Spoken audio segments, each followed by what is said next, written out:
وشق البحار. بسم الله الرحمن الرحيم. إن الحمد لله نحمده ونستعينه ونستغفره ونعوذ بالله من شرور أنفسنا ومن سيئات أعمالنا. من يهده الله فلا مضل له ومن يضلل فلا هادي له. وأشهد أن لا إله إلا الله وحده لا شريك له وأشهد أن محمدا عبده ورسوله. أما بعد.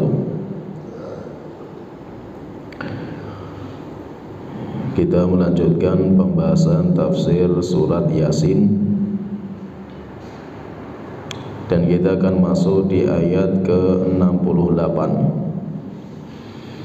Allah Ta'ala berfirman, wa man nu'ammirhu nunakkishu fil khalqi afala yaqilun.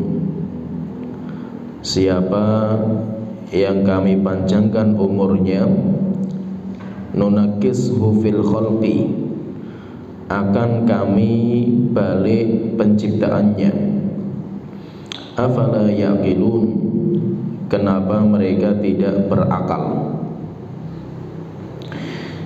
Yaitu maksudnya dalam ayat ini, kata Imam Ibnu Katsir belum mengatakan, yukhbiru ta'ala an ibni Adam. Allah mengabarkan tentang anak Nabi Adam, yaitu manusia, annahu kullama tala umruhu, yaitu manusia itu semakin panjang umurnya, radda ila dha'fi ba'dal quwwati, maka manusia itu akan kembali ke kondisi lemah setelah sempurna kekuatannya. Wal ajzi ba'dan nasyad, dan mulai manusia itu kembali kepada lemas setelah sebelumnya itu dia itu semangat. Yaitu maksudnya di sini Allah Ta'ala ketika beliau berfirman, wa man nu'ammirhu, siapa yang kami panjangkan umurnya, nunakkishu fil khalqi, akan kami balik penciptaannya.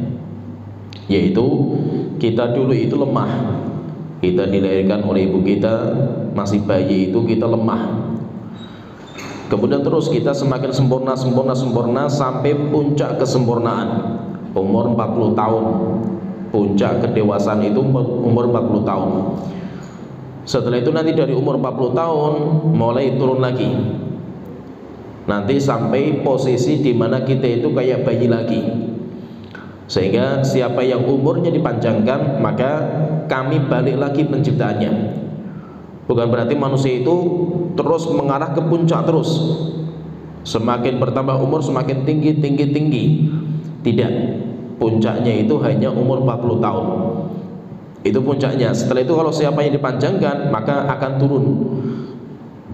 Setelah itu sampai akhirnya kembali kepada asal, yaitu kembali ke masa kanak-kanak lagi. Oleh karena itu Allah Ta'ala berfirman dalam surat Ar-Rum ayat 64, Allahul ladzi khalaqakum min dha'fin. Allah menciptakan kalian dari kelemahan, yaitu kita itu dulu lemah. Tsumma ja'ala min ba'di dha'fin quwwatan. Setelah itu Allah menjadikan dari kelemahan menjadi kekuatan, sebagai sempurna sampai puncak kekuatan kita. Tsumma ja'ala min ba'di quwwatin dha'fan wa syaibah. Kemudian Allah menjadikan dari kekuatan itu semakin hari nanti semakin berangsur-angsur menjadi lemah dan sampai menjadi tua. Yakhluqu ma yasha, Allah menciptakan apa saja yang Dia kehendaki. Wa huwal alimul qadir, dan Allah Maha mengetahui dan Allah Maha perkasa. Allah juga berfirman dalam surat Al-Hajj ayat ke-5, wa minkum may yuraddu ila adzalil umuri. Ada di antara kalian itu yang kami kembalikan kepada adzalil umur yang paling hina, yaitu yang paling lemah, yaitu seperti bayi lagi. Likai la ya'lama min ba'di ilmin syai'a, supaya manusia itu tidak mengetahui apa yang akan terjadi setelahnya. Yaitu menunjukkan di sini bahwa manusia itu dia itu ketika di dunia pasti akan menuju kelemahan. Karena memang itulah kehidupan dunia seperti ini. Kehidupan dunia itu lemah. Sehingga orang yang tinggal di dunia pasti dia itu akan merasakan kelemahan. Semakin hari berjalan seperti itu. Maka itu Allah Ta'ala ketika di dalam surat Al-Hajj ayat kelima itu, Allah Ta'ala menjelaskan bagaimana proses manusia itu kayak apa. Proses panjang sekali. Sampai akhirnya manusia itu kembali kepada kelemahan. Allah Ta'ala berfirman, ya ayyuhan nasu, wahai manusia, in kuntum fi raibin minal ba'thi, kalau kalian itu masih meragukan tentang hari pembangkitan, fa inna khalaqnakum min turabin, maka sesungguhnya kami menciptakan dulu kalian itu dari tanah, itu Nabi Adam. Sedangkan anak Nabi Adam itu dari saripati tanah, kecuali Nabi Isa alaihi salam. Nabi Isa diciptakan bukan air mani, bukan dari saripati tanah, tapi dari firman Allah kun. Selain itu diciptakan dari air mani. Sedangkan yang diciptakan dari tanah itu hanya Nabi Adam. Allah Ta'ala mengatakan fa inna khalaqnakum min turabin, kami menciptakan kalian itu dari tanah. Tsumma min nutfatin, prosesnya, jadi prosesnya itu dari tanah, yaitu kalau Nabi Adam, kalau kita saripati tanah yaitu air mani. Tsumma min nutfatin, kemudian berubah menjadi nutfah atau istilahnya zigot kalau bahasa kita. Tsumma min alaqatin, kemudian dari ini berubah menjadi gumpalan darah. Tsumma min mudghatin mukhallaqatin wa ghairi mukhallaqatin, kemudian dari gumpalan darah menjadi gumpalan daging yang dibentuk, yaitu mulai dibentuk manusia itu, mukhallaqah, mulai diciptakan, dibentuk, yaitu yang sempurna, sehingga nanti ada manusia sempurna tidaknya itu di situ. Proses pemecahan badan jasad itu ketika fase mudghah. Kalau dalam hadis itu fase umur 81 tahun, 81 hari. Karena fase pertama itu nanti air mani itu nanti setelah itu masuk ke rahim, kemudian berubah menjadi nutfah. Dari nutfah nanti berubah menjadi alaqah, gumpalan darah. 40 hari 40 hari. Setelah itu dari gumpalan darah menjadi gumpalan daging. 40 hari yang ketiga, berarti 81 hari. Ketika masa mudghah, masa gumpalan daging itu baru akhirnya dipecah. Muncul kepala, muncul tangan, muncul kaki, sehingga ada yang sempurna, ada yang tidak. Sehingga Allah Ta'ala mengatakan mukhallaqatin wa ghairi mukhallaqatin. Ada manusia yang sempurna normal, berarti kepala, kaki semua normal. Tapi ada yang wa ghairi mukhallaqatin, ada yang tidak normal. Sehingga kakinya, tangannya itu bisa berubah, berbeda, yaitu karena tidak normal. Linubayyina lakum, supaya kami bisa menjelaskan kepada kalian. Wa nuqirru fil arhami ma nasya'u ila ajalin musamma. Kemudian setelah itu bayinya itu hidup dalam rahim sampai batasan waktu yang Allah kehendaki. Sampai kapan? Ada terkadang normal itu, yaitu orang itu lahirnya normal. Tapi terkadang ada yang lahirnya lebih awal, ada yang lahirnya lebih akhir, mundur. Dan itu siapa yang menetapkan? Allah yang menetapkan. Allah yang menetapkan. Jadi sampai kapan rahim itu, janin itu di rahim, itu semuanya sesuai dengan apa yang Allah kehendaki. Tsumma nukhrijukum tiflan, setelah itu kami keluarkan kalian dalam kondisi bayi. Lahir dari rahim bayi. Bayi dalam kondisi yang lemah, sehingga tidak bisa kecuali tidur. Tidurnya pun cuma berbaring. Tapi apa? Terus berjuang sampai sempurna. Kemudian mulai bertengkurap, kemudian mulai merangkak, kemudian mulai berdiri, mulai berjalan, sampai akhirnya berlari, mulai belajar ngomong, sampai akhirnya bisa bicara. Tsumma litablughu asyuddakum, sampai kalian itu sempurna. Dinamakan dengan rusyd. Yaitu rusyd itu puncak kedewasaan, puncak kesempurnaan itu maksimalnya, puncak kedewasaan itu paling top itu umur 40 tahun, itu paling sempurna. Oleh itu para nabi dan rasul itu mereka diutus atau diangkat menjadi utusan Allah itu umur 40 tahun. Nabi kita Muhammad umur 40 tahun. Demikian juga nabi-nabi itu umur 40 tahun. Kenapa? Puncak kedewasaan. Nanti rusyd, kedewasaan manusia itu namanya rusyd, yaitu manusia itu sudah dewasa, sudah mandiri, sehingga dia sudah berpangku kepada dirinya sendiri, gak butuh sama orang lagi. Itu namanya masa rusyd, dan itu terus akan sempurna sampai 40 tahun. Puncak kesempurnaan 40 tahun itu. Setelah itu nanti dari umur 40 tahun itu mulai menurun seperti itu. Nah, itu ketika orang itu dia itu 40 tahun itu masa kedewasaan paling puncak. Dan itu masa paling hebat, umur 40 tahun itu. Maka Allah Ta'ala mengatakan tsumma litablughu asyuddakum, kemudian kalian itu akan terus sampai sempurna penciptaan kalian itu, sampai menjadi orang yang sempurna, yang kuat. Wa minkum may yutawaffa, ada di antara kalian itu yang kami wafatkan di tengah-tengah, yaitu sebelum masa itu sudah kami wafatkan, sebelum masa 40 tahun itu sudah diwafatkan. Wa minhum may yuraddu ila ardhil umuri, ada juga di antara kalian itu yang kami lanjutkan, kemudian kami kembalikan kepada umur yang paling hina, yaitu apa? Pikun, menjadi kayak anak kecil lagi, makan seperti anak kecil, tumpah-tumpah, kemudian buang hajat kayak anak kecil lagi. Itu namanya ardhil umur yang paling menghinakan. Likai la ya'lama min ba'di ilmin syai'a, supaya kalian itu tidak mengetahui apa yang akan terjadi setelahnya. Wa taral ardha midatan, dan kamu melihat tanah itu diam. Fa idza anzalna 'alaihal ma'a ihtazzat wa rabat, ketika kami teteskan air hujan, tanah itu mulai bergerak sampai akhirnya tumbuh. Wa ambatat min kulli zawjin bahij, kemudian setelah itu menumbuhkan tumbuh-tumbuhan yang sangat indah. Oleh itu di sini Allah Ta'ala mengatakan dalam surat Yasin bahwa manusia itu kami tambah umur mereka, berarti apa? Kami kembalikan penciptaan di awalnya. Itu berarti apa? Manusia itu semakin mendekati masa tua seperti kanak-kanak lagi, sampai akhirnya apa? Kembali kayak bayi. Anak itu, yaitu orang tua itu nanti kembali kayak bayi, yaitu apa? Harus disuapin, kemudian kalau buang hajat pun harus dicebokin, kemudian harus dipopong kayak bayi lagi. Dan itulah manusia. Kenapa? Karena kita di dunia itu gak ada yang sempurna. Itu sebagai gambaran kepada kita bahwa itulah dunia. Dunia itu memang ada masa di mana kita itu puncak, itu ada, tapi itu gak lama, pasti akan bergerak dunia itu. Kenapa? Roda kehidupan dunia itu akan berjalan. Sampai Allah Ta'ala mengatakan tilkal ayyam nudawiluha bainan nas, itulah hari-hari dunia di mana akan kami putar di kalangan manusia.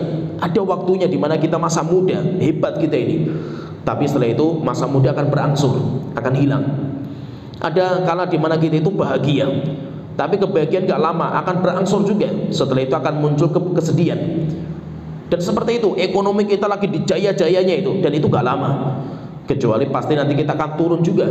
Dan itulah kehidupan dunia sebagai gambaran. Oleh karena itu, ketika kita itu di dunia, semuanya gak ada kekal dan abadi, akan berjalan seperti itu. Umur kita akan berjalan seperti itu semua. Kenapa? Karena itulah kehidupan dunia. Maka kalau kita itu jadikan dunia itu sebagai tempat yang terakhir bagi kita, atau kita namakan surganya kita, maka kita itu yang ada cuma penyesalan. Kenapa? Yang kita dapatkan cuma capek, lelah, letih, dan semuanya gak ada yang sempurna. Tetapi kalau kita jadikan surga kita itu di hari kiamat, tidak ada perubahan sama sekali, maka di sanalah surga kita. Maka tidak ada masalah kita itu di dunia itu capek, lelah, letih, gak apa-apa, karena memang kita itu masa cocok tanam kita ini. Kapan nanti kita itu masa panennya itu? Kalau kita sudah melangkahkan kaki kita ke surga. Sebelum kaki kita itu nginjak surga, orang muslim itu tidak akan namanya istirahat. Orang muslim itu tidak akan sempurna. Sempurnanya kita kapan? Ketika kita sudah melangkahkan kaki ke surga.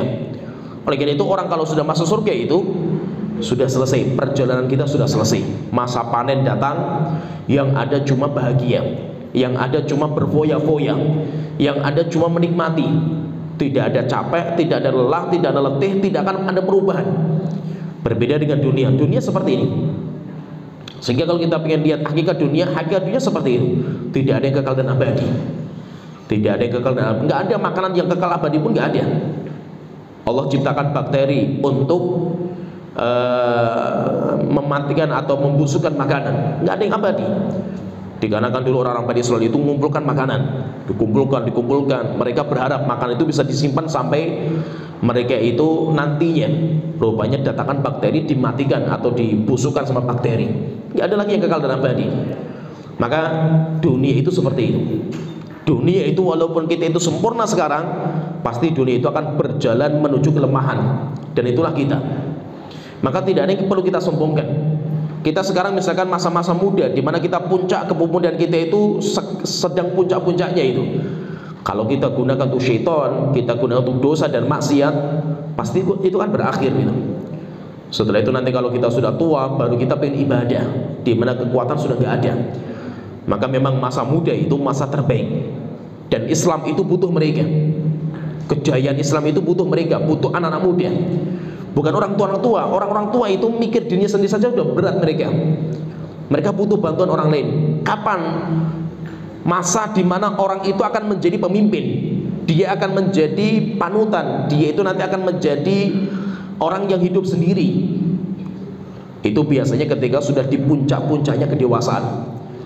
Mulai balik, kalau zaman dulu itu balik itu sudah dewasa, terus sampai 40 tahun.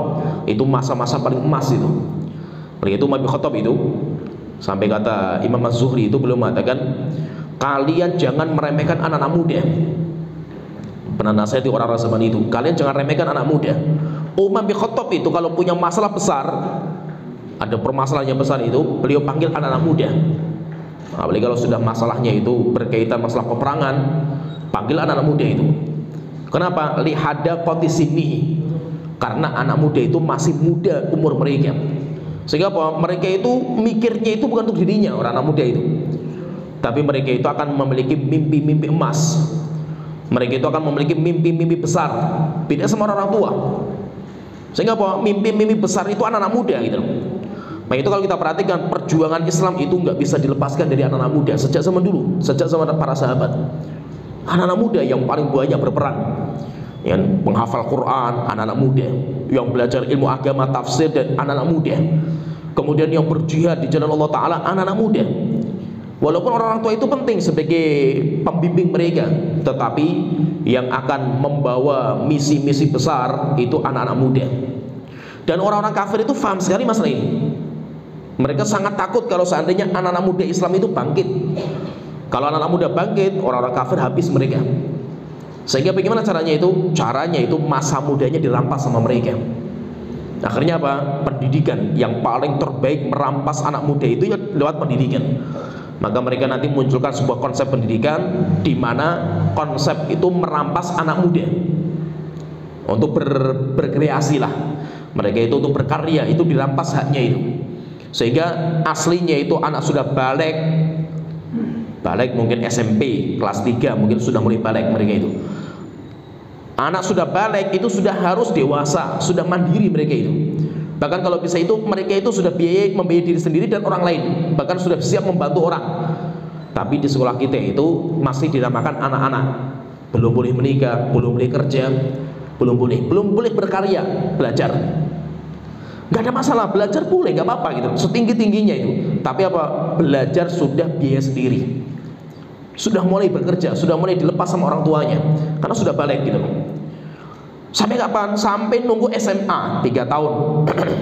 3 tahun belum boleh apa-apa lagi. Lulus SMA masih dianggap anak-anak, masih kuliah 4 tahun. Apalagi ternyata lanjut lagi sampai S2 gitu. Berapa tahun itu dirampas. Sampai akhirnya apa? Anak balik umur 14 tahun, 15 tahun, sampai 30 tahun belum bisa mandiri. 10 tahun dirampas sama mereka itu. 15 tahun masa puncak-puncaknya itu. Akhirnya apa? Anak-anak mudanya hilang. Terus siapa yang ngisi itu? Karya-karya itu yang ngisi siapa itu? Orang-orang tua. Dimana mereka mikir keluarganya saja sudah mumet mereka itu.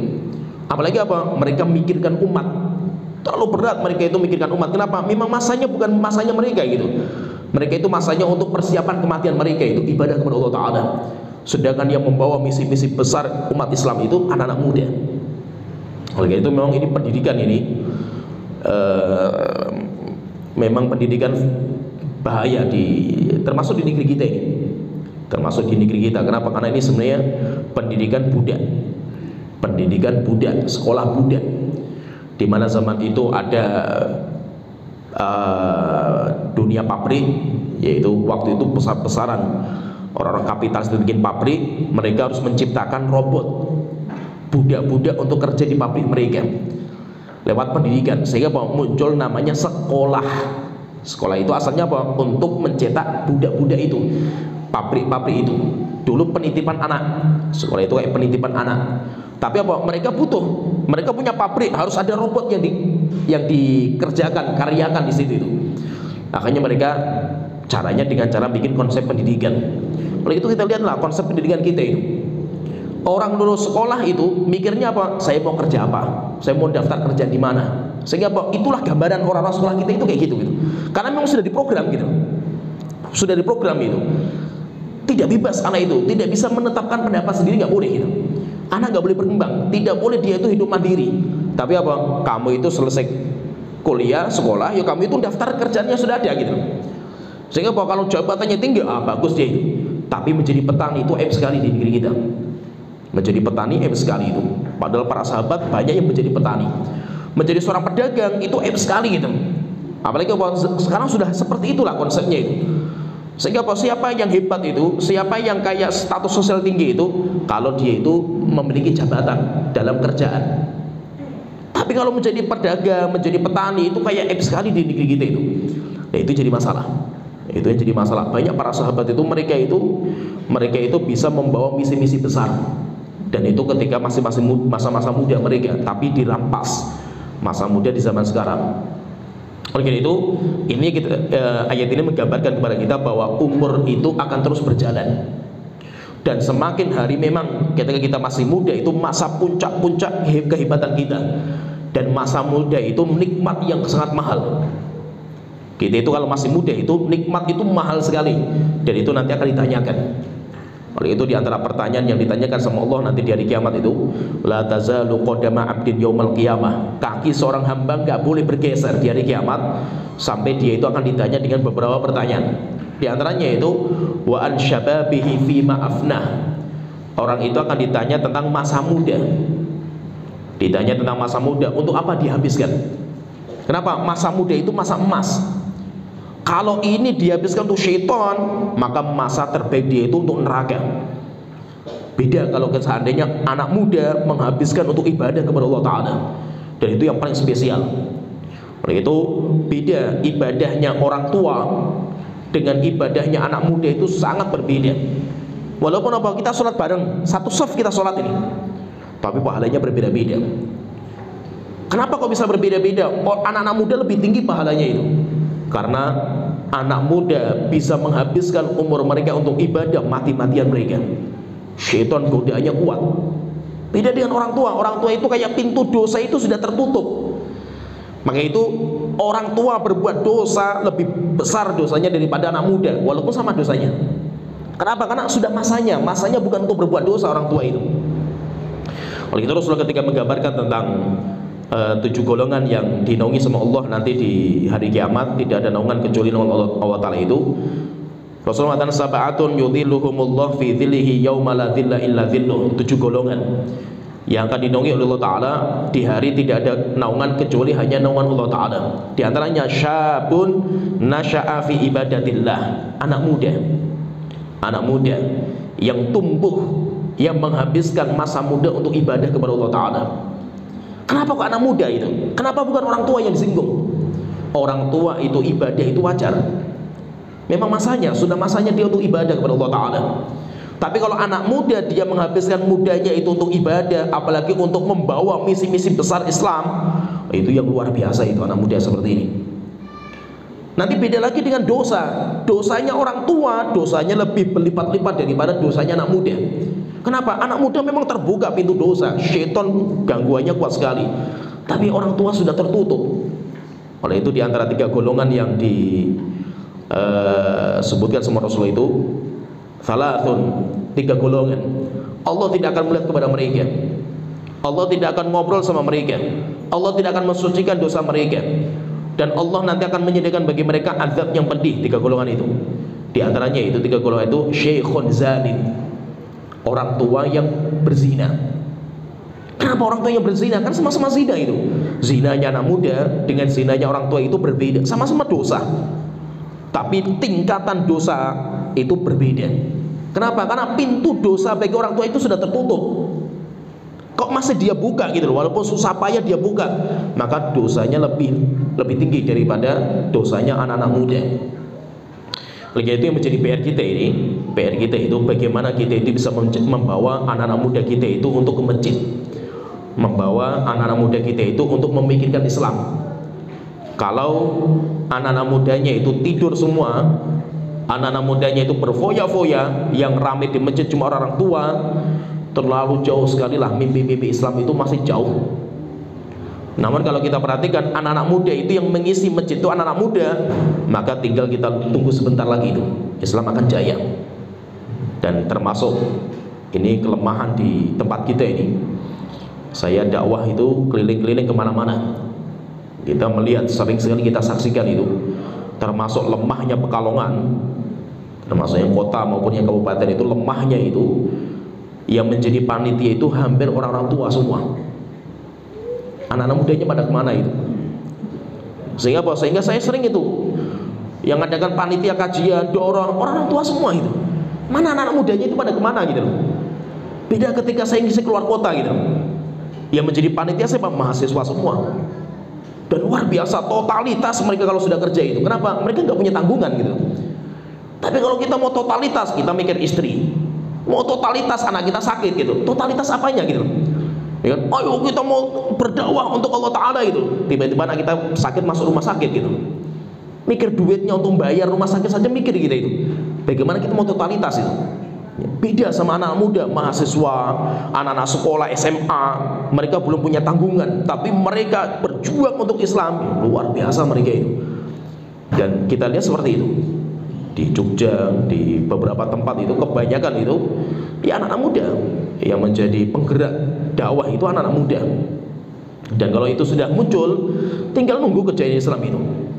Oleh itu ini sebenarnya kalau walaupun kita ini dakwah kita itu ya masih ya kita bersyukur sama Allah Ta'ala, dakwah sunnah itu berkembang pesat di Indonesia ya, walaupun memang masih banyak PR-nya itu kenapa? Karena bagaimana kita bisa membawa generasi anak-anak muda itu untuk ke masjid, ini PR kita.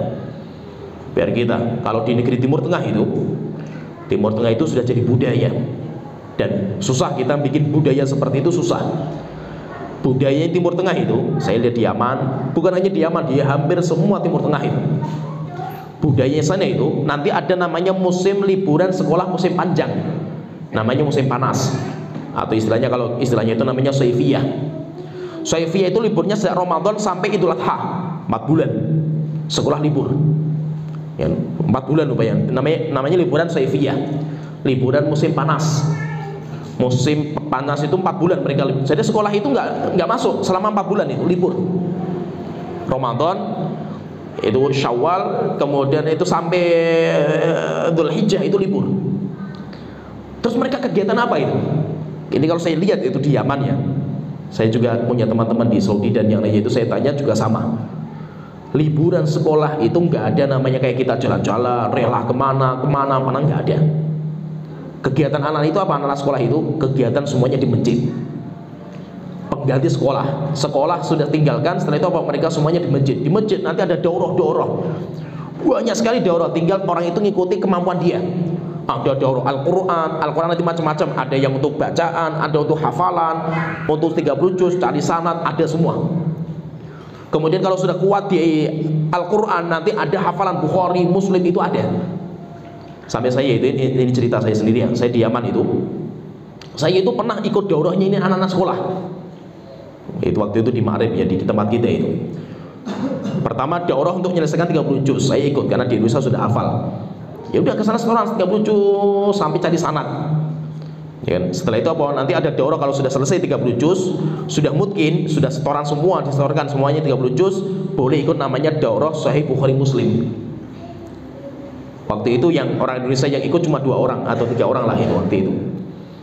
Saya termasuk yang ikut. Saya pengen coba kayak apa sih daurahnya anak-anak sana itu. Sana itu kalau daurah namanya anak-anak, mereka bermain-main itu, main bola, lari-lari, ini. Kita pun sampai bingung itu, mereka itu kapan ngafalnya itu? Ada kitab bagus, tapi kitab ini nggak dicetak. Kitab ini nggak dicetak, dan ini kata para ulama, sekarang itu termasuk kitab terbaik untuk mengumpulkan Bukhari Muslim. Kan kumpulan Bukhari Muslim itu banyak sekali. Ada namanya Lu'lu' wal Marjan, demikian juga macam-macam lah itu. Kitab untuk menggabungkan riwayat Bukhari dan Muslim. Tapi kitab yang paling bagus itu kitab yang dijadikan daurah itu, namanya Al-Jam'u Baina Sahihain. Itu 6 jilid. 4 jilid pertama itu yang muttafaq alaih, Bukhari Muslim. Nanti kalau ada beberapa perbedaan riwayat itu cantumkan di bawah catatan kaki. Berarti 4 jilid pertama itu yang disebutkan di matan itu namanya muttafaq, sepakati Bukhari dan Muslim. Nanti jilid yang kelima itu ada namanya Mufradat Bukhari, hadis yang dikeluarkan Imam Bukhari, Imam Muslim tidak mengeluarkan. Nanti yang keenam itu ada namanya Mufradat Muslim, hadis yang dikeluarkan Imam Muslim tapi Imam Bukhari tidak mengeluarkan. Nah itu. Nah kita itu dulu ngafal, ya waktu itu ikut daurah ini, karena saya sudah selesai Al-Quran waktu itu. Masya Allah, kita yang sudah berumur seperti inilah gitu, ngafal itu dari subuh. Saya itu biasa kalau dari subuh itu, setelah subuh sudah langsung di bawah tiang, di belakang tiang, tutup kepala dengan sorban imamah, sudah setiap hari ngafal itu. Kenapa? Karena hafalannya itu harus per lafaz, kayak kita ngafal Quran, tidak boleh makna. Jadi keliru ila ala, keliru, enggak, disuruh ulang lagi. Dan ngafal hadis nggak seperti ngafal Quran. Ngafal Quran mudah sekali, kita sudah terbiasa dengar telinga kita kan gitu ya, sehingga ngafal Quran itu mudah gitu. Tapi kalau ngafal hadis kan kita nggak pernah dengar gitu. Akhirnya apa? Bagi kita yang sudah tua ini, membaca baru ngafal, baca 10 kali baru dihafal, itu terus gitu. Lama, sudah saat duduk dari pagi sampai zuhur, setoran paling cuma 3 lembar. Itu pun sudah kayak muntah-muntah kita 3 lembar itu. Subhanallah, saya itu lihat anak-anak SMP, anak-anak SMP, SMA itu kerjanya ikut dorong, main bola, lari, terus kelahi dan yang lain itu. Tapi sekali duduk setoran 30 lembar mereka itu. Sampai kita, ini kapan sih kalian ngafal itu? Tapi apa, mereka jarang duduk kayak kita ngafal kayak itu, jarang gitu. Sebentar tok, setelah itu main-main, sebentar tok main-main itu. Tapi sekali setoran 30 lembar, 20 lembar. Masya Allah, itu hafalan mereka itu. Kenapa? Masa-masa emasnya mereka seperti itu. Maka itu intinya itu memang masa-masa emas itu kalau di kita itu dirampas. Dan itu memang program orang-orang kafir. Mereka sangat takut ketika anak-anak muda bangkit. Karena luar biasa kalau sudah anak muda yang tampil itu luar biasa. Tatar itu bisa dipukul mundur, termasuk yang bisa mukul mundur pertama kali itu anak-anak muda. Anak-anak muda, para penghafal Quran waktu itu. Itu yang dididik sama ulama-ulama zaman dulu, kumpulkan anak muda di masjid, ngafal Quran, belajar di akidah, dan ya akhirnya berangkat perang sama Tatar. Sampai terjadi peperangan dahsyat, dan pertama kali yang bisa mukul mundur mereka, anak-anak muda itu. Oleh itu, anak muda ini momen terbaik bagi kita, dan itu adalah masa emas. Itu harus kita selamatkan. Dan alhamdulillahnya kita ini salafi itu atau dakwah sunnah itu kenapa berkembang cepat ini? Karena jasanya anak-anak muda. Memang anak muda itu butuh pembimbing, butuh ustadz-ustadz mereka itu. Tapi kalau mereka sudah kerja, luar biasa. Coba kita lihat itu, perkembangan dakwah kita itu pesat itu kan anak muda. Bikin program banyak sekali, radio, televisi, website, kemudian bikin ini, bikin karya anak-anak muda semua itu. Orang tua sudah capek mereka itu, ngurusin dunia saja sudah capek kan gitu. Tapi anak-anak muda, sampai akhirnya apa? Seperti yang disampaikan Rasulullah itu sudah mulai muncul gitu. Walaupun itu apa? Dari dakwah sunnah kita ini. Yaitu apa? Di antara tanda-tanda hari kiamat itu Rasulullah mengatakan inna min asyrati sa'ah. Di antara tanda-tanda hari kiamat itu ayyul tamasal ilmu indal asoghir. Ketika nanti ilmu itu dicari dari anak-anak kecil. Terjadi khilaf di antara para ulama, ini hadis ini celaan atau ini itu hadis itu adalah pujian gitu. Celaan atau pujian? Maksudnya apa? Belajar sama anak kecil itu celaan atau pujian? Maka dibahas panjang lebar oleh para ulama. Ada yang mengatakan as-saghir itu apa? As-saghir itu kan kecil itu. Ada yang mengatakan kecil secara ilmunya. Itu merupakan celaan. Tanda hari kiamat di antara celaan itu apa? Orang belajar ilmu bukan kepada ahlinya, tapi kepada orang yang dianggap ulama lah gitu, diustadkan lah itu. Padahal dia itu nggak layak. tapi dia itu diambil ilmunya. Tapi ada yang mengatakan enggak, as-saghir itu fisin. Di antara tanda-tanda hari kiamat itu nanti ilmu itu yang mengajarkan itu anak-anak kecil secara umur. Anak-anak kecil secara umur, mereka itu yang dicari ilmunya. Dan sekarang sudah kelihatan. Apakah itu menunjukkan celaan? Terkadang celaan. Anak kecil menyampaikan ilmu itu celaan ketika orang-orang yang berilmu yang sudah tua itu masih ada. Kenapa? Karena itu menunjukkan adab. Ketika yang senior itu masih ada, maka yang junior itu diam. Itu diantara adabnya. Ya, selama ustadznya itu masih ada, ya udah, itu ustadz saya masih ada. Oleh itu Imam Abu Hanifah ketika masih hidup, murid-murid beliau walaupun pinter-pinter, nggak ada yang berani menyampaikan, apalagi berfatwa. Ditanya kemudian jawab, nggak ada yang berani.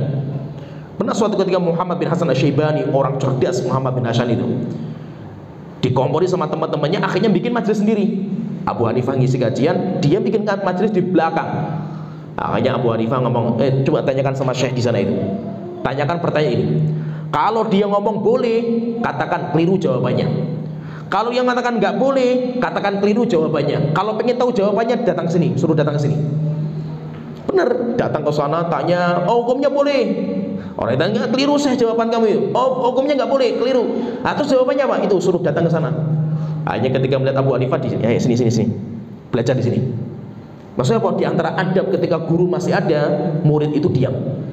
Terus masa muda itu untuk apa? Udah belajar aja itu, memperbanyak ilmu, jangan menjadi tokoh dulu gitu. Bahaya. Anak muda ditokohkan itu bahaya, karena anak muda itu belum siap. Karena pujian itu terkadang menggelincirkan dia gitu. Kalau masih muda itu. Namun kalau nggak ada kecuali mereka. Di sebuah zaman di mana yang bisa baca benar itu cuma anak-anak gitu. Orang tuanya bacanya belepotan semua Al-Quran itu. Walaupun sudah jenggotnya panjang-panjang, bacanya nggak ada yang benar gitu. Yang benar cuma anak-anak, maka mereka berat jadi imam. Mereka berat jadi imam walaupun masih anak-anak. Ketika yang punya ilmu itu anak-anak muda, mereka harus ceramah, harus nyampaikan ilmu. Karena memang di sini nggak ada yang tua-tua, nggak ada yang punya ilmu, maka tidak ada masalah mereka tampil. Cuma tetap mereka itu anak masih muda, itu butuh pembimbing mereka itu. Dan itu sudah terjadi, zaman itu sudah terjadi. Zaman sahabat saja Abdullah bin Abbas sudah berfatwa, Imam Syafi'i sudah berfatwa. Kenapa? Karena sudah diberikan rekomendasi sama para ulama-ulama zaman itu. Begitu kalau kita perhatikan itu, sekarang itu sudah kelihatan sebenarnya itu. Alhamdulillah dengan dakwah sunnah yang berkembang pesat, sehingga anak-anak kecil itu sudah mulai disekolahkan, Islam, pondokkan dan yang lainnya itu. Mereka pulang masih muda-muda mereka itu, tapi mereka sekarang yang tampil untuk membawa Islam, membawa ilmu agama. Sedangkan orang-orang tuanya itu masih duduk manis saja itu, dengar saja itu. Yang anak-anak muda itu yang tampil mereka. Kalau ini kita masih punya harapan. Kalau seandainya alam anak-anak kita itu masih terselamatkan. Oleh itu Allah Taala mengatakan di sini, wa man nu'ammirhu nunakishu fil khalqi afala yaqilun. Siapa yang kami panjangkan umurnya, maka nanti umurnya akan kami balik. Afala yaqilun. Kenapa kalian itu tidak berakal? Kemudian setelah itu Allah Taala berfirman, ini sudah Isa belum? Belum. Setelah itu Allah Taala berfirman, wa ma 'allamnahu syi'ra wa ma yanbaghi lahu in huwa illa dzikrun wa qur'anun mubin. Wa ma 'allamnahu syi'ra, kami tidak pernah mengajarkan kepadanya, yaitu kepada Nabi Muhammad, asy-syi'r.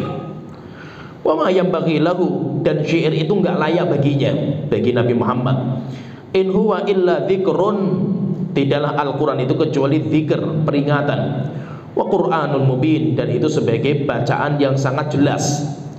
Liyungdhira man kana hayyan, Al-Quran diturunkan supaya menjadi peringatan bagi orang-orang yang hidup. Wa yahiqqal qawlu 'alal kafirin, dan untuk memutuskan hukum bagi orang-orang yang kafir. Ya, di sini kita bicara tentang masalah Al-Quran yang diturunkan kepada Nabi kita Muhammad SAW. Dan Al-Quran itu merupakan mukjizat terbesar yang Allah berikan kepada Nabi dan Rasul. Semua Nabi dan Rasul itu Allah berikan kepada mereka mukjizat. Walaupun sering saya ingatkan, mukjizat itu lafaz baru. Al-Quran gak pernah ada namanya mukjizat, gak pernah ada. Dalam hadis Rasulullah pun gak pernah ada namanya mukjizat, gak ada. Kenapa? Karena itu lafaz muhdats, lafaz baru.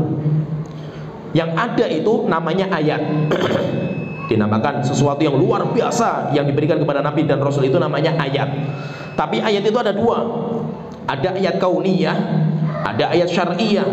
Ayat syar'iyah itu kitab suci, wahyu, itu namanya ayat syar'iyah.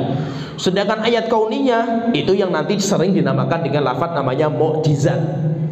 Oleh itu Nabi kita Muhammad mengatakan, ma min nabiyyin illa utiya minal ayat. Tidak ada nabi kecuali Allah berikan kepadanya ayat kauniyah. Nah, dikenal dengan apa ayat kauniyah itu? Mukjizat. Ma mithluhu, yang mana mukjizat itu mirip dengan kaumnya, kebanggaan kaumnya. Amana alaihil bashar, dengan itu banyak orang beriman sama Nabi. Setelah itu Rasulullah mengatakan, wa innama utituhu wahyan. Mukjizat terbesar yang Allah berikan kepada saya itu wahyu, yaitu Al-Quran. Fa'arju an akuna aktsaron nasi taba'an yaumal qiyamah. Maka saya berharap saya itu menjadi orang paling banyak pengikutnya di hari kiamat. Nah, Al-Quran itu menjadi mukjizat terbesar. Kenapa? Karena nabinya sudah meninggal, mukjizatnya masih bisa berlaku. Mukjizat terdahulu itu nggak ada yang bisa seperti itu. Tongkatnya Nabi Musa meninggal, tongkatnya nggak bermanfaat.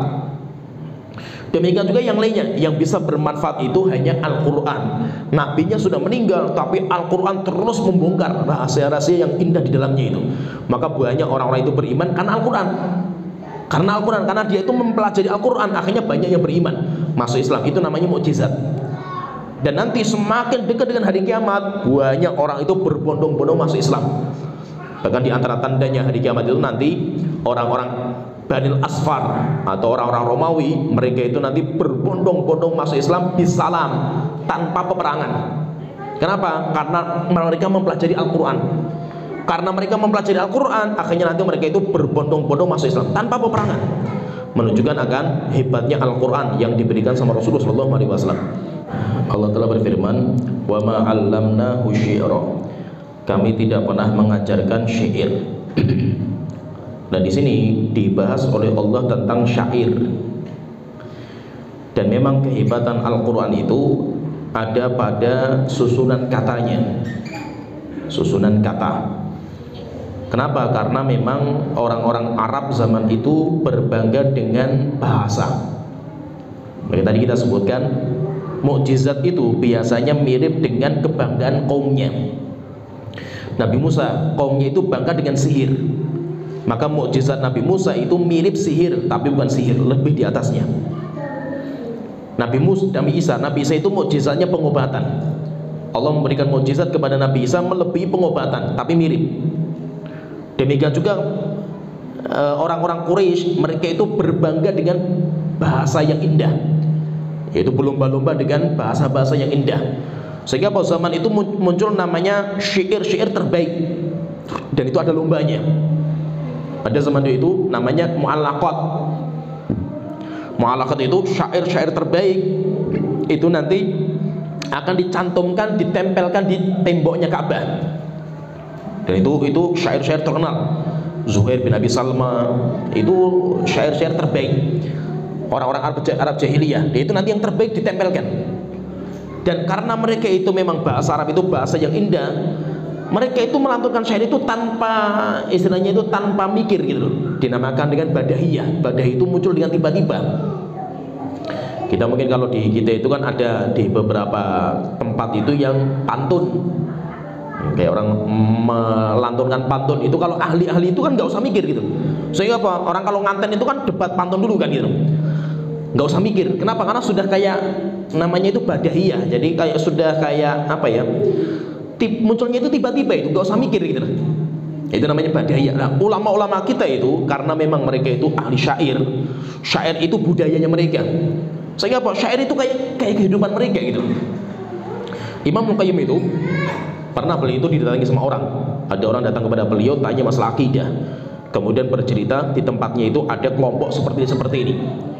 Akhirnya apa? Imam Ibnu Qayyim duduk melantunkan sebuah syair. Akhirnya dikumpulkan nanti menjadi kitab Nuniyah. Imam Ibnu Qayyim rahimahullah taala, Nuniyah, dan kitabnya bagus, pembahasan masalah akidah. Tapi apa? Itu dari pertanyaan orang itu. Lanturkan syair itu nggak usah mikir. Itu namanya Nuniyah. Jadi nanti ada namanya syair. Syair itu jadi gini, kalau bahasa Arab itu nanti terbagi jadi dua. Ada bahasa syair, ada bahasa nasr.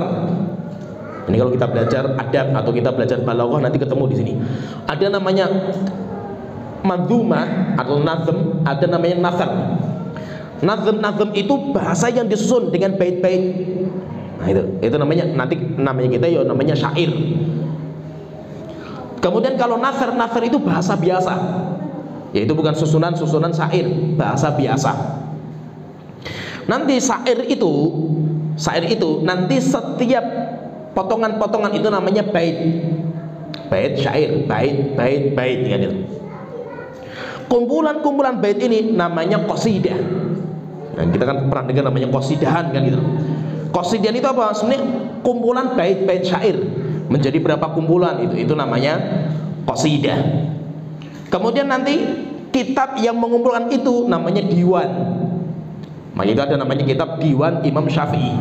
Kitab yang mengumpulkan syair-syairnya Imam Syafi'i itu namanya diwan.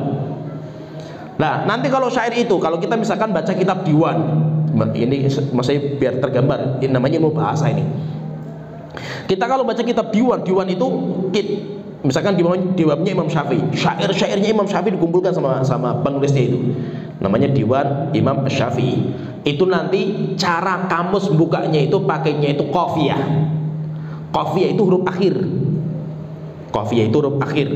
Oleh itu nama itu biasanya nama syair itu huruf akhirnya. Contohnya misalkan tadi Nuniyah, Imam Al-Qayyim itu syairnya itu namanya Nuniyah karena diakhiri dengan huruf nun. Ada kitab akidah juga namanya kitab akidah Ha'iyah. Ha'iyah itu karena diakhiri dengan huruf ha. Syekhul Islam punya juga namanya Lamiyah karena syairnya itu diakhiri setiap baitnya itu dengan huruf lam. Nah, itu namanya qafiyah. Kalau bahasa Arabnya namanya qafiyah. Nah, Al-Qur'an itu indahnya di situ. Dan hebatnya Al-Qur'an itu bukan hanya pada akhir yang sama. Karena hampir semua sama itu, akhir-akhirnya itu. Bukan hanya itu saja itu, tapi indah susunannya sehingga bisa dilakukan. Coba misalkan kita baca hadis, nggak bisa kita lakukan kayak saya sudah nggak bisa. Dan yang bisa dilakukan itu hanya Al-Quran gitu. Kalau kita kalau baca hadis itu nggak bisa dilakukan, nggak bisa gitu. Syair masih mending. Syair itu masih mending sehingga syair itu bisa dilakukan. Walaupun apa? Terkadang karena kita itu semangatnya di lagunya, akhirnya artinya berubah gitu. Karena panjang pendeknya keliru. Tapi Al-Quran itu indah. Nah, indahnya itu apa? Karena akhirnya sama, kemudian bacaannya itu indah. Orang Arab kalau mendengar Al-Quran itu takjub mereka, luar biasa bacanya itu. Sampai nanti ada namanya ilmu namanya ilmu tajwid. Tajwid itu hanya di Al-Quran. Selain Al-Quran nggak ada namanya tajwid. Kita kalau baca kitab bahasa Arab, ya Muhammadun, qala Rasulullah Muhammadun, nggak ada namanya Muhammadun, nggak ada. Ya kan? Ada idgham, iqla, ikhfa, nggak ada di Al-Quran, di bahasa Arab nggak ada. Itu cuma ada di Al-Quran. Sehingga Al-Quran itu indah sekali. Orang kafir saja itu mendengar suara murotal itu sampai takjub mereka itu. Kenapa kok indah sekali itu? Enggak musik, bukan musik, tapi kenapa kok bisa menenangkan jiwa gitu loh? Karena itulah indahnya Al-Quran. Sampai Rasul itu pernah ketika beliau itu di Mekah, beliau dicaci maki sama orang kafir. Orang kafir terus kumpul, mereka sedang mengecek-ecek Nabi Muhammad yang sedang sholat. Akhirnya sama Nabi Muhammad bacaannya surat An-Najm dikeraskan. Keras bacanya itu dan indah sekali surat An-Najm itu. Sampai orang kafir semuanya terdiam. Dan semuanya itu kayak tersihir gitu. Mendengar itu bacanya Rasulullah itu. Sampai ketika akhir diperintahkan untuk sujud, fasjudu lillahi wabudu. Rasulullah sujud, orang-orang kafir semuanya ikut sujud. Saking indahnya, bukan berarti mereka masuk Islam, bukan. Saking mereka terkagumkan dengan Al-Quran, indahnya luar biasa. Pakar-pakar syairnya Arab ketika ketemu sama Al-Quran semuanya terdiam semua. Oleh itu ketika itu pernah kan Amr bin As itu sering dijadikan delegasi. Dia itu pernah ketemu sama Musailimah Al-Kadzdzab. Akhirnya ngomong, wahai Musailimah, kamu ngaku diri kamu nabi. Oh iya, saya nabi, saya itu mendapatkan tasyrik, yaitu saya itu sekutunya Muhammad. Coba dibaca, kamu punya apa itu? Iya, saya punya. Hanya dibaca syair, dia itu melantunkan syair itu. Amr bin As cuma tertawa itu. Tanya, Amr, kenapa kamu tertawa itu? Kita orang Arab paham lah, kita itu paham bahasa Arab gitu. Dan kita itu paham ini bahasa manusia, orang bodoh saja tahu orang Arab ini. Ini tidak sama dengan Al-Quran. Innal Quran la halawah. Beda, Al-Quran itu sangat indah, lezat kalau kita mendengarnya, karena kita orang Arab gitu. Sedangkan bahasa kamu itu paham lagi, ini bahasa siapa gitu. Ini bahasa bikinan orang gitu. Al-Quran tidak. Kita semua orang-orang Arab asli yang kita itu paham syair, itu semuanya terdiam ketika Nabi Muhammad baca Al-Quran gitu. Beda, sangat beda. Sehingga apa? Itu bukan syair, karena indahnya itu. Sehingga akhirnya terbongkar juga kedoknya Muslim Al-Kadzab kan terbongkar, walaupun dia membuat syair-syair indah versinya dia, tapi sangat beda sama Al-Quran, jauh. Oleh itu Al-Quran itu indahnya itu memang di bahasanya. Sehingga kalau kita itu nggak tahu bahasa Arab, kita nggak akan tahu keindahan Al-Quran. Karena di situ gitu. Ketika Al-Quran itu diterjemahkan di bahasa Indonesia, kita baca, sama sekali nggak mungkin kita mendapatkan kehebatan Al-Quran. Hebatnya di mana, wong? Anda nggak tahu bahasa Arabnya kan? Hebatnya kalau kita itu baca Al-Quran dengan bahasa Arabnya, itu sangat luar biasa. Oleh itu Allah Ta'ala mengatakan, wa ma 'allamnahu syi'ra. Kami tidak pernah mengajarkan syair kepada Muhammad. Dan Muhammad itu, Rasulullah itu, memang secara kodrat dia, tabiat beliau itu nggak suka syair. Padahal karakter orang Arab itu cinta syair, tapi Nabi Muhammad itu nggak suka. Supaya apa? Supaya membungkam orang-orang yang mengatakan Al-Quran itu syair. Syair kan berarti kan bikinan orang. Tapi Nabi Muhammad itu tidak. Dan beliau itu memang karakternya nggak suka syair. Biasanya Rasulullah itu kalau pengen melantunkan syair, nanti kalau melantunkan syair itu namanya nasyid. Kalau iya nasyid itu kan lagu kan, nasyid itu bukan. Jadi nasyid itu memang Al-Quran itu kalau syair itu kalau dilantunkan itu asik memang gitu, sesuai dengan bahasa mereka. Tapi itu bukan lagu gitu, itu bukan lagu. Kita kalau saya kalau ngafal kitab-kitab yang syair itu memang asiknya kalau istilahnya itu dinasyidkan, indah. Nah, itu kan biasanya saya itu terkadang kalau pengen ngafal misalkan Alfiyah Ibnu Malik misalkan itu masalah nahwu, saya cari itu bacaan-bacaan yang indah di situ. Ya sudah ketemu, saya dengar, nanti ngikuti intonasi dia. Indah sekali gitu, bacaannya itu indah gitu, karena memang itu syair. Syair itu ada cara pelafatan. Nah, cara pelafatan itu hampir mirip Al-Quran, bisa dilakukan, intonasi itu bisa dan indah didengar itu. Itu namanya melantunkan itu namanya nasyid. Kalau zaman dulu itu namanya nasyid. Nah, Rasulullah itu beliau terkadang kalau pengen melantunkan nasyid, beliau itu karena ngambil dari nasyidnya orang, dari syairnya orang. Nanti biasanya mereka pakai itu ketika kerja bakti, atau mereka pakai itu ketika mereka itu biasanya itu kalau mereka itu kerja. Dan sampai sekarang masih ada. Saya lihat sampai sekarang itu orang-orang Badui kalau mereka kerja bakti bikin rumah atau panen, itu mereka itu melantunkan syair-syair itu berbareng-bareng. Akhirnya mereka kerja itu bisa serempak. Dan itu ada lantunan-lantunan yang indah sekali. Kita kalau ikut kerja bakti sama mereka itu semangat karena ada lantunan itu gitu. Itu lantunan-lantunan syair. Nah, Rasulullah itu biasanya beliau itu ngambil lantunan syair dari orang-orang yang lain, ngambil. Tapi hebatnya Rasulullah itu, memang Rasul karakternya nggak suka syair gitu. Tapi biasanya itu dirubah sedikit sama Rasulullah SAW.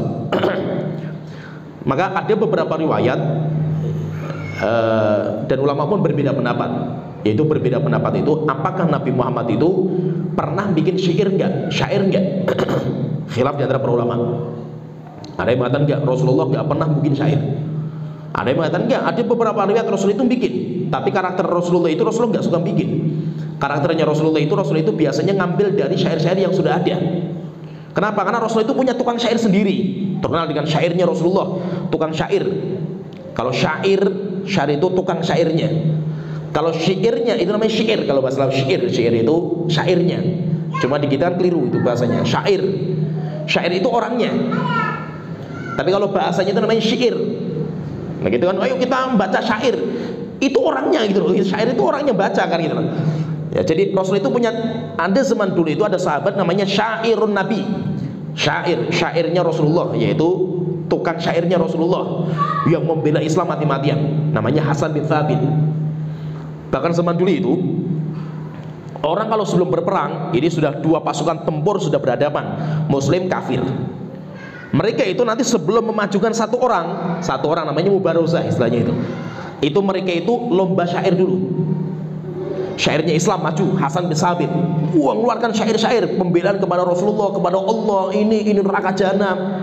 Nanti mereka keluarkan juga untuk membalasnya, syair-syair balasan. Terus itu sampai siapa yang kalah, maka motivasi jihad mereka, perangnya mereka itu mulai down. Berarti apa? Tukang syair itu nggak main-main loh. Mereka itu memang motivator untuk memotivasi mereka itu. Syair-syair zaman dulu itu. Kalau ini sudah selesai, biasanya nanti ada mubarozah. Mubarozah itu pasukan satu orang terbaik Islam disuruh maju. Biasanya sering seperti itu Ali bin Abi Thalib. Nanti pasukan kafir satu orang terbaik dikirim. Nanti dua orang itu duel di hadapan dua pasukan itu, dilihat semua. Nah, itu namanya namanya mubarozah. Kalau itu sudah selesai, biasanya nanti baru bertempur bareng-bareng. Itu biasanya orang zaman dulu kayak gitu modelnya itu. Oleh itu Rasulullah SAW itu ada memang beberapa riwayat Rasulullah SAW itu melantunkan syair bersama para sahabat. Di antaranya itu ketika Rasulullah itu perang Khandaq. Dalam Sahih Bukhari Muslim itu, ini saya bacakan beberapa syair yang dibaca sama Rasulullah. Tapi ini awalnya bukan Rasulullah yang membaca itu. Ada seorang sahabat ngomong seperti itu, Rasulullah menirukan. Akhirnya bareng-bareng nanti sama para sahabat. Yaitu ketika Rasulullah itu bikin parit, berarti kan kerja bakti. Supaya semangat kerjanya itu nanti ada orang yang melakukan syair sekali langsung diikuti bareng-bareng. Nanti gerakannya bisa bareng mereka itu dengan lantunan itu. Maka Abdullah bin Rawahah itu beliau itu mengatakan sebuah ucapan sampai diikuti sama para sahabat dan Rasulullah pun ikut mengikuti juga lantunan syairnya itu. Lahum laula anta mahtadaina wala tasaddaqna wala sallaina fa anzilna sakinatan alaina wa tsabbitil aqdama id laqaina innal ula qad baghaw alaina id aradu fitnatan abaina. Ini baca 3 syair ini, 3 bait ini. Setelah itu para sahabat semuanya ikuti itu. Akhirnya kerja bareng-bareng dengan ucapan itu. Lahum laula anta mahtadaina, bukan mereka yang memberikan hidayah jika bukan engkau wahai Tuhanku. Wala tasaddaqna wala shallaina, dan jika bukan karena engkau kami enggak bisa sedekah, kami juga enggak bisa salat. Fa anzilna sakinatan alaina, tolong turunkan ketenangan hati kepada kita. Wa tsabbitil aqdama id laqaina, dan kokohkan kaki kami ketika kita berjumpa dengan musuh kami. Innal ula qad baghaw alaina, sungguh mereka orang-orang sebelum kita telah memusuhi kita, berbuat zalim kepada kita. Id aradu fitnatan abaina, ketika mereka menfitnah dan kami enggan dengan fitnah itu. Di antaranya juga syair yang dibaca sama Rasulullah itu ketika Rasulullah itu bikin masjid. Rasulullah bikin masjid Nabawi. Rasulullah ketika bikin masjid Nabawi itu untuk memotivasi amal, ada seorang sahabat yang melantunkan sebuah syair. Rasulullah ikuti, akhirnya para sahabat semuanya bareng-bareng. Allahumma innal ajra ajrul akhirah farhamil ansara wal muhajirah. Wahai Tuhanku, sesungguhnya pahala yang kita inginkan itu pahala akhirat, maka rahmati orang-orang Ansar dan orang-orang Muhajirin. Rasulullah juga, mereka juga mengatakan hadzal himalu la himala Khaybar, hadza abarur rabbana wa athhar. Ini beban ini, yaitu kita bangun masjid ini, beban ini tidak seperti beban ketika kita perang Khaybar. Hadza abarru rabbana, ini lebih dicintai sama Allah Ta'ala, wa athhar, dan lebih disucikan sama Allah Ta'ala. Sampai akhirnya nanti para sahabat bikin satu bawa bata, satu berbata, karena baca itu bareng-bareng. Ada juga di antara syair yang Rasulullah, tapi ada sebagian ulama mengatakan ada satu syair yang itu murni Rasulullah SAW yang membikin. Murni ketika Rasulullah SAW itu beliau terluka jarinya. Dalam Sahih Bukhari Muslim dari Jundub bin Abdullah radhiyallahu anhu, beliau mengatakan kunna ma Rasulillah sallallahu alaihi wasallam fi ghar. Kami pernah suatu ketika itu bersama Rasulullah di gua. Fanakibat usbu'uhu, akhirnya jari beliau itu terluka sampai berdarah. Setelah itu Rasulullah mengatakan hal anti illa isba'an damaiti wa fi sabilillahi malaqiti. Tidaklah engkau wahai jari kecuali hanya jari biasa yang berdarah. Wa fi sabilillahi malaqiti, dan engkau walaupun berdarah, engkau itu di jalan Allah Ta'ala, dan kamu nanti akan mendapatkan balasan kebaikan dari Allah Ta'ala. Rasulullah itu juga sering, beliau itu ketika dari perang Hunain, Rasulullah itu pulang, kemudian Rasulullah itu mengatakan, anan nabiyyu la kadzib, ana ibnu Abdul Muttalib, saya nabi yang gak dusta, dan saya itu anaknya Abdul Muttalib. Aisyah juga mengatakan, Aisyah mengatakan Rasulullah SAW itu kalau pengen melakukan syair, beliau itu sering membaca syairnya ada seorang ahli syair terkenal zaman itu, namanya Thorafah bin Adi, terkenal sekali dan syairnya indah. Nah, Rasul itu sering melakukan syair itu, yaitu sampai Aisyah mengatakan, karena Rasulullah SAW idza istarathal khabar, Rasulullah itu kalau beliau itu mendapatkan kabar baru yang beliau itu nggak tahu, tiba-tiba ada kabar ini, sampai kabarnya kepada beliau, tamatsala bi baiti Thorafah, Rasulullah itu sering melantunkan syairnya Thorafah, wa yatika min man lam tuzawwidi bil akhbar, yaitu syairnya itu lengkapnya itu, satubdi lakal ayyamu ma kunta jahila wa yatika bil akhbari ma lam tuzawwidi, satubdi lakal ayyam, akan datang sebuah hari di mana hari itu akan menampakkan kepada kamu ma kunta jahilan, apa-apa berita-berita yang kamu sebelumnya nggak tahu, wa yatika bil akhbari ma lam tuzawwidi, dan nanti hari itu akan membawa kepada kamu kabar-kabar yang kamu terkadang nggak siap dengan kabar itu. Berarti menunjukkan intinya kalau kita perhatikan itu, Rasulullah SAW itu beliau itu beberapa kali beliau itu pernah melantunkan syair, tapi ya Rasulullah itu memang karakter beliau tidak suka syair, sehingga Al-Quran bukan syair dan orang Arab pun faham. Sehingga orang Arab itu bagaimana cara menjatuhkan Rasulullah itu, mereka mengatakan Muhammad itu syair, syairun majnun, syairnya, tukang syairnya orang gila.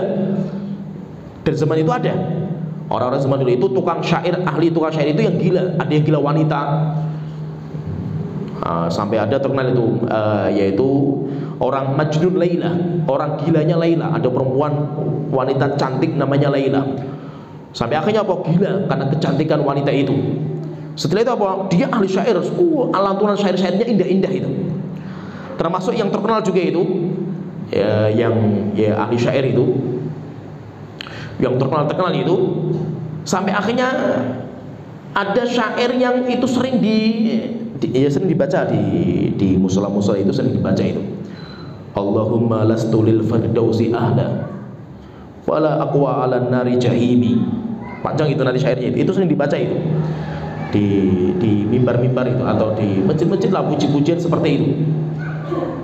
Abu Nuwas terkenal sekali syairnya, ahli syair. Abu Nuwas itu ketika masih muda itu seorang yang jenaka, lucu, dan dia itu pecinta wanita sama Homer, sehingga syair-syair mudanya itu ya bicara masalah wanita. Namanya kalau syair wanita itu namanya ghazal. Syairnya itu mensifati wanita, keindahan wanita. Demikian juga berarti syair-syair yang jorok. Ada juga syair yang mensifati Homer, karena Homer itu kebanggaan mereka. Termasuk Abu Nuwas. Syairnya banyak lah, tapi ada syair-syair akhir di mana dia bertobat kepada Allah Ta'ala dan melantunkan sebuah syair, sampai akhirnya kan ada ceritanya itu teman-teman beliau Abu Nuwas itu meninggal. Teman-temannya itu berjumpa sama Abu Nuwas dalam mimpi, dan bukan hanya satu teman, banyak teman. Setelah itu bertanya, wahai Abu Nuwas, bagaimana kamu bisa seperti ini tingkatan kamu itu? Karena sebuah syair di mana syair itu Allah mengampuni dosa saya, ya. Dan syairnya panjang, bagus sekali syairnya itu. Jadi intinya kalau kita perhatikan itu, intinya syair itu terkenal zaman dulu. Nabi Muhammad itu bukan ahli syair, sehingga Al-Quran itu bukan syair. Orang Arab pun faham, sehingga mereka itu menuduh Nabi Muhammad dengan tukang syair. Tujuannya apa? Tujuannya untuk menjauhi orang dari Nabi Muhammad SAW. Tapi mereka faham, sampai mereka ketika rapat itu, orang-orang kafir itu rapat, tempat rapatnya itu bisa dinamakan dengan Darun Nadwa, tempat rapatnya orang-orang ketua kabilah Quraisy, namanya Darun Nadwa. Mereka rapat untuk memberikan julukan ke Muhammad. Itu apa julukannya itu? Kita bikin apa, Muhammad itu apa sih itu? Oh, Muhammad itu gila gitu. Ada yang katakan kayak gitu, tokoh kabilah Muhammad kita juluki gila saja, kita sepakat. Ada yang mengatakan gimana gila, kita semua tahu siapa Muhammad sih gitu, nggak mungkin gitu. Akhirnya kita juluki Muhammad itu orang kerasukan jin juga. Orang kita semua faham Muhammad bukan seperti itu gitu loh. Akhirnya fokus macam-macam. Setelah itu ada tokoh besar, dia kan yang membantah semua itu. Ini nggak cocok, ini nggak cocok, ini nggak cocok. Akhirnya ditanya, terus kalau kamu gimana gitu? Akhirnya dia mengatakan, kita faham. Innal Quran lahiyal halawah. Al-Quran itu sangat indah. Sehingga Muhammad bukan tukang syair, dan kita tahu Muhammad itu bukan orang gila. Kita tahu seperti ini semua. Akhirnya ditanya, terus apa? Kalau kamu itu apa itu? Sudah gini aja wis, kita tetapkan Muhammad itu syairun majnun, penyair gila. Akhirnya apa? Itu mereka tetapkan. Padahal apa? Awalnya mereka itu katakan nggak benar semua itu, tapi mereka itu bingung Muhammad itu mau disifati apa gitu. Supaya apa? Supaya bikin opini di masyarakat Arab, ini loh Muhammad itu orang seperti ini. Sampai kan pernah mereka bikin opini itu, bahwasanya Muhammad itu apa? Kerasukan jin. Semua tokoh Quraisy sepakat Muhammad itu kerasukan jin. Sampai mereka sebarkan ketika ada orang umroh, ada orang haji, ngomongin semua ini. Mereka pulang ke negaranya, tersebar berita di negaranya ada orang Arab Quraisy namanya Muhammad terkenal dengan orang kerasukan jin. Beritanya sampai ke Yaman. Di Yaman itu ada orang yang biasa ruqyah orang. Akhirnya apa? Ketika mendengar orang Quraisy kan kabilah yang paling dihormati. Akhirnya apa? Ini tertarik. Saya pengen mengobati Muhammad ini. Datang ke Mekah. Mana yang namanya Muhammad, mana itu? Tunjukkan itu Muhammad itu. Akhirnya datang Muhammad, saya itu di Yaman biasa ruqyah orang kerasukan jin. Telah sampai berita di tempat kita itu, bahwa di Yaman bahwasanya engkau itu kerasukan jin. Saya datang ke sini untuk meruqyah kamu. Rasulullah mengatakan duduk. Rasulullah mengatakan innal hamdalillah nahmaduhu wa nasta'inuhu wa nastaghfiruh. Sampai selesai. Bingung orang itu. Masya Allah ini. Cuma Muhammad ulang lagi, umat ulang lagi. Diulang lagi sama Rasulullah. Innal hamdalillah nahmadu, terus sampai selesai. Bingung lagi orang ini. Terus mengatakan Muhammad coba ulang lagi. Sampai Rasulullah ulang 3 kali. Kemudian dia mengatakan, demi Allah, saya sudah puluhan tahun ruqyah orang kerasukan jin. Tidak mungkin ucapan kamu itu dari syaitan, dari jin, gak mungkin. Ini murni dari Allah Ta'ala, dari Allah ini. Akhirnya apa? Beriman dia itu sama Rasulullah SAW. Sehingga apa? Memang orang musuh-musuh dakwah itu nanti akan mencari julukan untuk kita gitu. Akhirnya apa? Muncul namanya Wahabi. Kalau ditanya Wahabi itu apa? Bingung juga mereka itu. Yang penting apa? Mereka bikin nama dulu yang penting itu. Nama yang menakut-nakutkan kan gitu. Tujuannya untuk menjauhkan dari kita itu. Akhirnya apa? Muncul Wahabi, teroris, semua semacam-macam lah itu. Radikal, membingungkan. Mereka saja bingung. Kenapa? Karena mereka itu tujuannya menghalau dakwah sunnah, tapi nggak bisa gitu. Semakin mereka halau, semakin mereka caci maki, semakin banyak orang itu yang tertarik kan itu. Ketika ada tokoh bicara masalah jenggot, semakin panjang semakin goblok. Setelah itu jenggot itu menjadi trending, ya, paling banyak dibuka. Akhirnya apa? Malah orang yang nggak berjenggot pun tahu Islam itu memerintahkan untuk berjenggot. Malah banyak orang jenggotan setelah itu, jadi ngetren. Akhirnya apa? Orang-orang preman pun jenggotan sekarang itu, dikuncir dan yang lainnya kan itu terkenal. Setelah itu apa? Cadar, rame-rame cadar. Cadar itu adalah pembuka terorisme itu. Akhirnya kalimat cadar itu kalimat paling banyak yang dibuka di Google di Indonesia itu. Sampai akhirnya apa? Menjadi tenar cadar itu. Akhirnya apa? Banyak orang-orang itu nganggep cadar itu kayak gaya gitu, bukan ibadah gitu. Apalagi dengan film-film yang cinta-cinta itu dari orang yang belajar ke Mesir itu yang apa cinta-cinta itu. Cadaran. Wah, kok orang cadaran cantik ya. Akhirnya banyak perempuan-perempuan itu yang cadaran. Saya pernah ketemu sama orang kayak gitu, pakai celana jin cadaran gitu. Masya Allah ini, kok bisa-bisanya itu pakai celana jin biasa gitu, tapi cadaran. Kenapa? Kan lagi ngetren cadar itu, jadi tren loh, bayangkan, trending gitu. Sehingga apa? Sehingga mereka itu bingung mau diapain gitu. Dakwah sunnah itu mau diapain kan gitu. Kita dipancing untuk demo, kita nggak demo kan gitu. Kita dipancing untuk ini, kita diem terus gitu. Kenapa? Karena mereka itu sebenarnya sudah bingung bagaimana cara menghalau dakwah kita. Sehingga apa? Kayak orang-orang kafir Quraisy lah, bingung menghadapi dakwahnya Muhammad. Akhirnya membuat sebuah julukan ini, bikin julukan ini, malah semakin banyak orang masuk Islam. Akhirnya apa? Terus Rasulullah maju terus gitu. Jadi intinya itu Allah Taala mengatakan di sini, wa ma 'allamnahu syi'ra, kami tidak pernah mengajarkan syair kepada Muhammad. Wa ma yanbaghi lahu, dan tidak layak seorang nabi itu pelantun syair. Itu tidak layak. In huwa illa dzikrun in huwa illa dzikrun, tidaklah Al-Qur'an yang beliau ucapkan itu kecuali peringatan. Wa Qur'anul mubin, dan bacaan yang jelas. Liyungdira man kana hayyan, dan Al-Qur'an itu turunkan sebagai pemberi peringatan bagi orang-orang yang hidup. Itu Al-Qur'an. Jadi Al-Qur'an itu turunkan itu siapa? Untuk orang yang hidup, bukan orang yang mati. Kalau di kan kita kebalikan di sini itu. Orang yang hidup pakainya musik, yang mati pakainya Al-Quran. Jadi itu nyata di sini tuh. Di kampung saya di Salatiga itu, masya Allah kalau Salatiga itu di kampung saya itu. Pokoknya kalau ada sound system rumah gede nyetelnya itu Al-Quran, semua orang tahu berarti ada orang mati di sana itu. Karena tandanya Al-Quran itu kalau setelkan Al-Quran gitu. Tapi kalau disetelkan musik, wah berarti ada kehidupan itu. Sehingga orang dangdut, orang nikah harus pakai dangdutan, atau orang kerja harus pakai Al-Quran. Kenapa? Kalau nggak pakai itu nggak hidup mereka itu. Sampai saya ketika nikah itu di Salatiga itu, waktu nikah di Salatiga itu, saya syaratkan sama bapak saya itu, saya mau nikah Salatiga, syaratnya nggak ada musik. Terus yang kedua, laki-laki perempuan pisah, padahal di kampung itu. Nah, terus kalau nggak ada musik terus gimana itu? Nanti ada pengajian, setelkan pengajian. Terus bagaimana kalau nggak dicampur? Ya udah, jalan masuknya dipisah. Caranya bagaimana caranya itu? Terus saya bilang, dan saya nggak mau didudukan di kursi duduk bareng sama istri saya, dilihat sama banyak orang, saya nggak mau. Lah terus aku dulu, saya duduk depan, among tamu saya itu. Saya syaratnya itu, kalau mau ngadakan acara di rumah, saya syaratnya ini, mau nggak itu? Alhamdulillah bapak saya mau, siap. Keluarga besar saya siap. Akhirnya apa? Nganten nggak ada musiknya, sampai orang pada protes, ini orang mati atau ngantenan ini kayak gini kan gitu. Karena memang Al-Quran itu di kita itu kayak orang mati gitu loh. Dan itu kayak kita kayak seperti itu.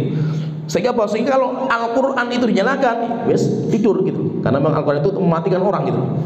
Kalau pengen menghidupkan orang kerja, orang aktivitas, musiknya disetelkan gitu. Dan itu nyata, memang seperti itu. Ya, sampai apalagi kalau kita naik bis. Ya, saya pernah itu, saya sempat ngomong sama supirnya itu. Saya sama teman saya itu, lagi itu waktu itu masih di Kalimantan, dakwah di sana itu.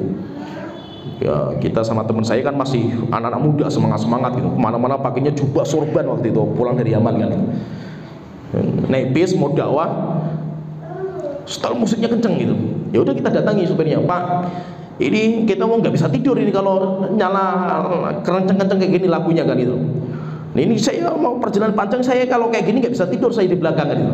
Supirnya bilang, kalau musiknya dimatikan, saya yang tidur. Ayo, milih kamu yang tidur atau saya yang tidur kan gitu loh. Kalau saya tidur, bis nggak jalan kan gitu loh. Ayo wes lah, ngalah wes. Daripada kita ngomong dalil kan ribut di masyarakat, ngomong dalil nggak main kan gitu loh. Akhirnya kita ngomong dengan bahasa apalah itu, tapi tetap nggak bisa itu. Jadi intinya memang di kita itu, masya Allah itu musik itu pengganti Al-Quran untuk kehidupan kalau musik itu. Tapi kalau Al-Quran itu untuk kematian. Padahal Allah Ta'ala mengatakan di sini, liyungdhiru man kana hayyan. Al-Quran itu diturunkan sebagai pemberi peringatan bagi orang mati. Dan anehnya itu surat ini sering dibaca loh padahal sama mereka itu. Surat Yasin ini kan itu. Tapi surat Yasin sendiri dibaca untuk orang mati juga gitu loh maksudnya. Bukan orang yang hidup gitu loh.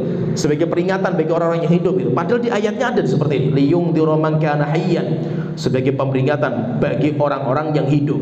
Wa yahiqqal haqqaulu 'alal kafirin, dan Al-Qur'an itu sebagai pemisah, sebagai pemutus, sebagai penghakim bagi orang-orang yang kafir. Yaitu Al-Quran itu siapa yang beriman kepadanya maka dia orang muslim, siapa yang tidak maka dia nanti orang kafir. Ya mungkin sampai di sini pembahasan kita. Nanti insyaallah kita lanjut lagi pembahasan berikutnya di surat Yasin. Wa akhiru da'wana alhamdulillahirabbil alamin. Sallallahu alaihi wa ala alihi wa sahbihi ajmain.